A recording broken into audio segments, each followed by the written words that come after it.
welcome back to another tutorial. In this video we are going to be looking at English Language Paper 1 and we're going to be looking at the June 2018 edition. We are going to be looking at question 2 again, however with a slightly different perspective. If you are someone who finds English really difficult or you have never seen a question 2 before and you want to know where to start and go right back to basics, then this is the video for you. To go alongside this paper, we are given an extract, which is about a page and a bit of A4. However, for question 2, you don't actually need to use the whole extract, because as you can see, you are given an excerpt from that extract at the top of the question. Before we do anything, we need to read through the question, make sure we understand what we're being asked to do, and read through the excerpt that they give us. So it says, look in detail at this extract from lines 9 to 15 of the source.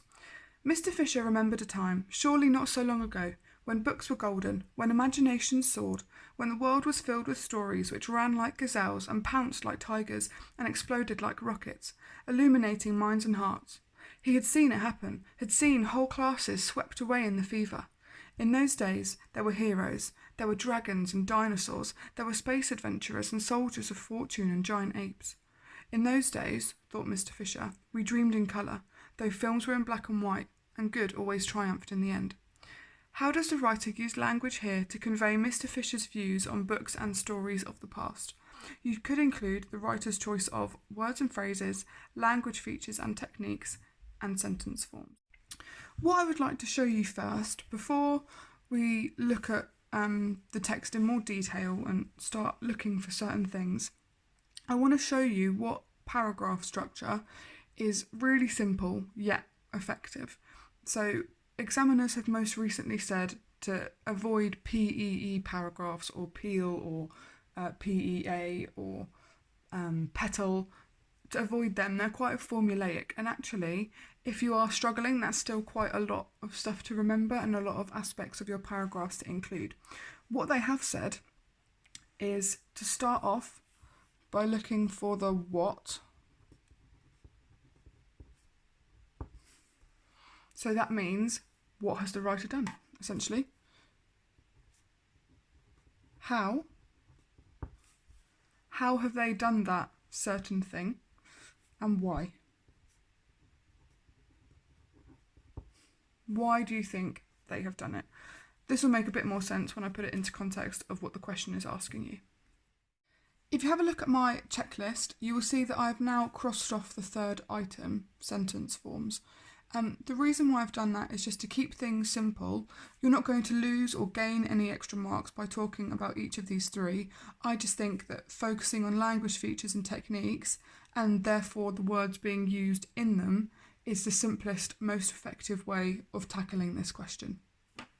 Now that we've looked at the question, and we understand that we're being asked to consider Mr. Fisher's views on books and stories from the past, this paragraph structure hopefully will now make a bit more sense. So the what means, what are his views on books and stories of the past? How?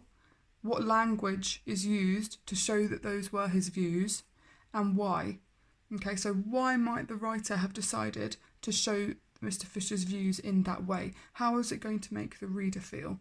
I'm just going to add a little note next to each one so we know exactly what we're doing for each checkpoint and we don't get confused. So I've just added that little bit of extra information so I know exactly what I need to do in each of my paragraphs. So on that note, it is 8 marks, so I would aim to do this twice. So 2 separate paragraphs, looking at each of these things in each one.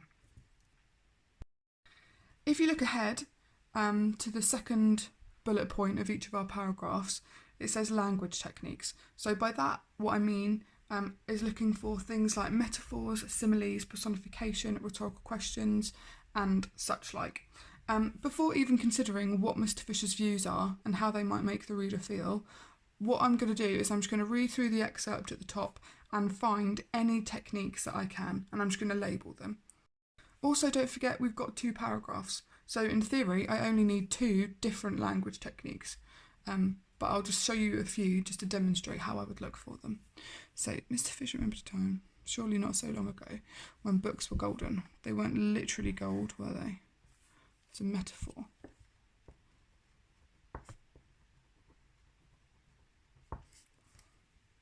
When imagination soared, there you go. Imaginations can't fly, can they? That's a personification.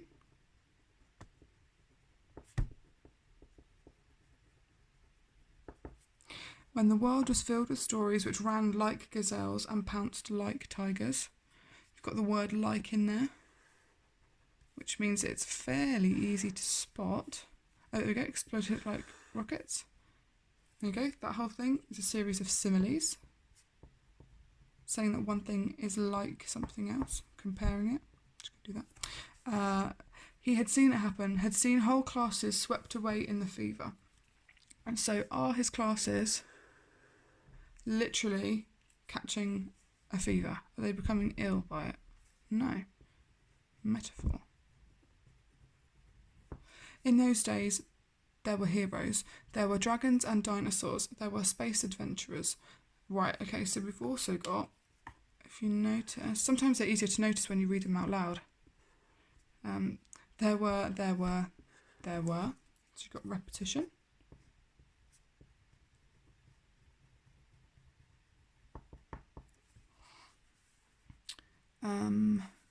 Soldiers fought in giant apes. In those days, thought Mr. Fisher, we dreamed in colour, though films were in black and white. Okay, I think that has got a deeper meaning. So I would argue that that is a metaphor.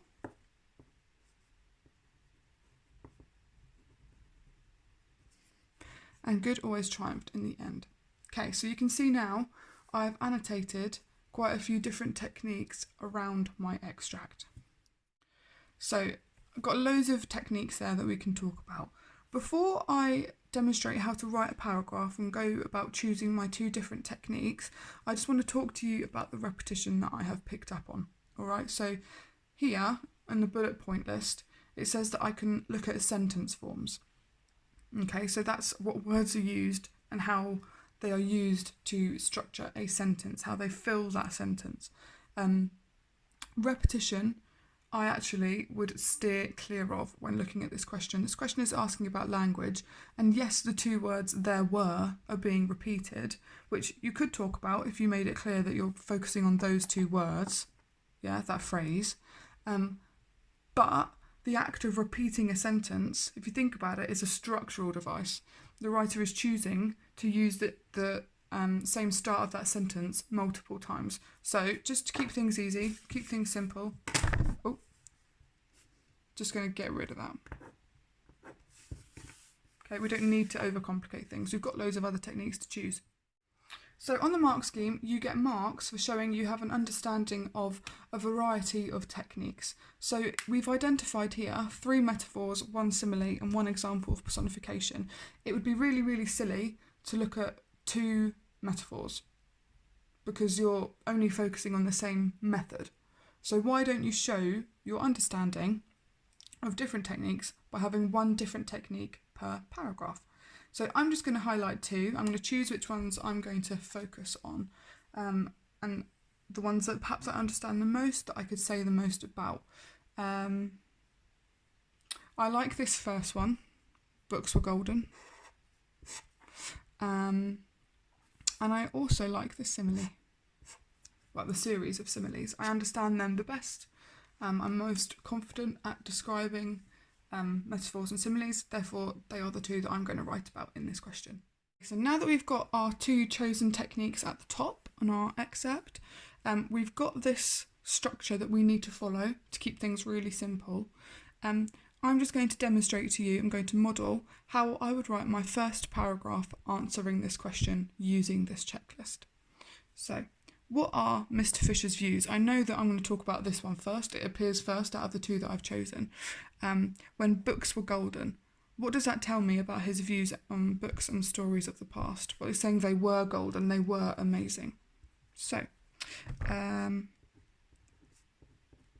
in this extract, the writer presents. So here I'm just about to start using the wording of the question. Presents Mr. Fisher's views on books of the past as, I'm not going to say golden because I'm going to show that I can understand what this is telling me. I'm going to use a different word. So Mr. Fisher's views on books of the past as amazing.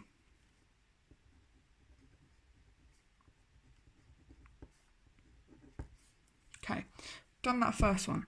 Now we're on the how. Okay, so here we need to pick out a language technique, and what better way to show where we are getting that technique from by using a quotation. So we can see this through the, rather than writing quotation, seeing as we're picking out a language technique, I'm just going to say metaphor. We can see this through the metaphor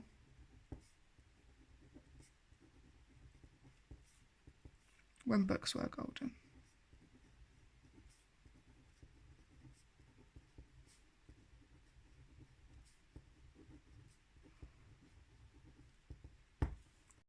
I've also noticed that as I'm reading this quotation, naturally I am starting to emphasise the word were. And it tells me in our checklist we can talk about words and phrases too. And that would also still tie in with the how. How are we being presented with Mr. Fisher's views? So what I'm going to do, now that I've thought about it, I'm actually just going to focus on the word were. So the use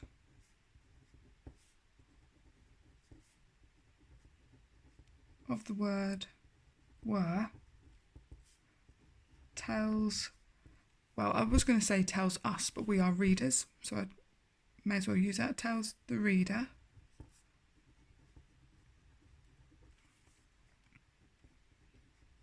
that Mr. Fisher no longer feels like this.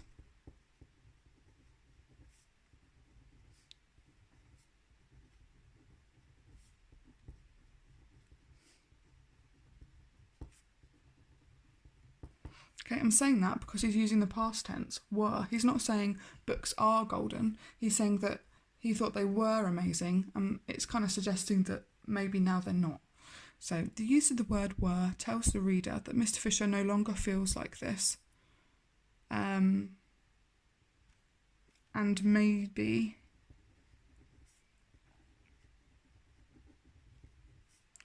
he thinks newer stories are boring.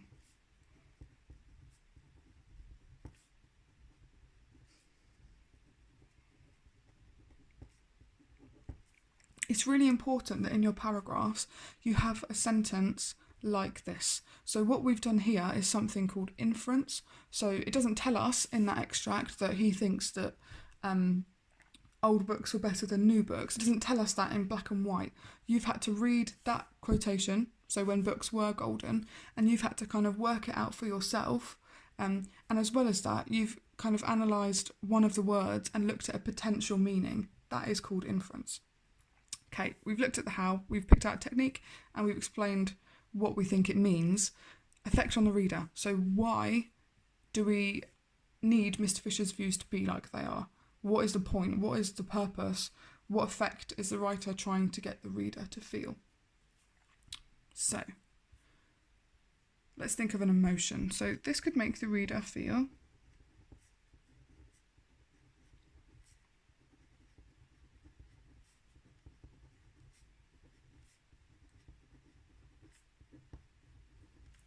how might it make the reader feel?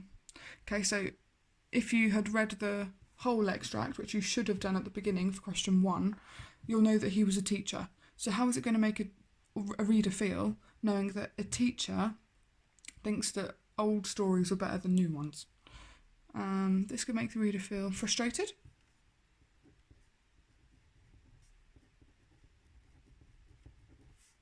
Because an English teacher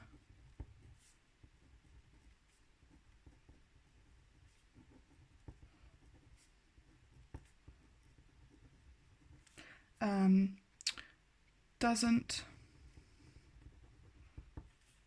seem to be interested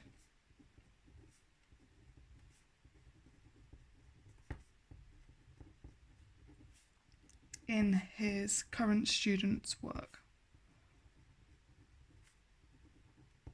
In his current students and their stories, actually.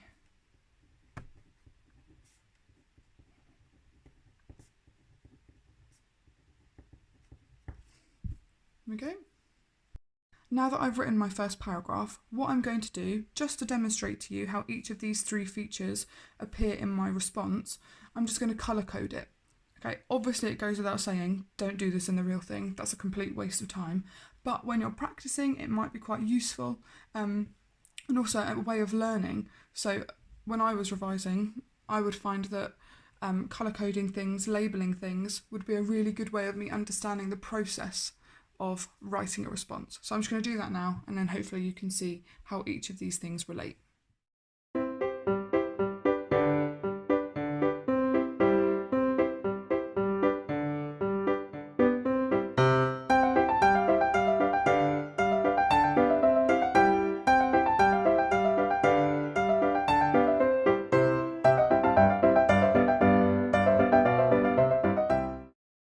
So by colour coding it, you can also see which aspect of this structure takes the most priority, which one we should be writing the most for, and that is this one, the how.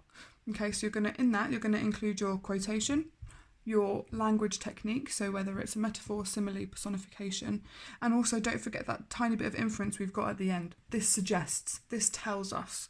Okay, you're making meaning as a reader that isn't presented in black and white in the extract. Now that I've demonstrated how to write that first paragraph, I'm going to include a time lapse of me writing the second one. So going to focus on that simile we picked out at the beginning, so which ran like gazelles and pounced like tigers and exploded like rockets. What you might want to do is you might want to pause this video here, have a go at writing that second paragraph on your own, and then see how it compares to mine at the end. Or you might want to watch my time lapse, see how I write it, and then have a go for yourself. Obviously it's totally up to you. You need to make the decision on which way is going to benefit you the most.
I've now just finished writing my second paragraph in response to this question.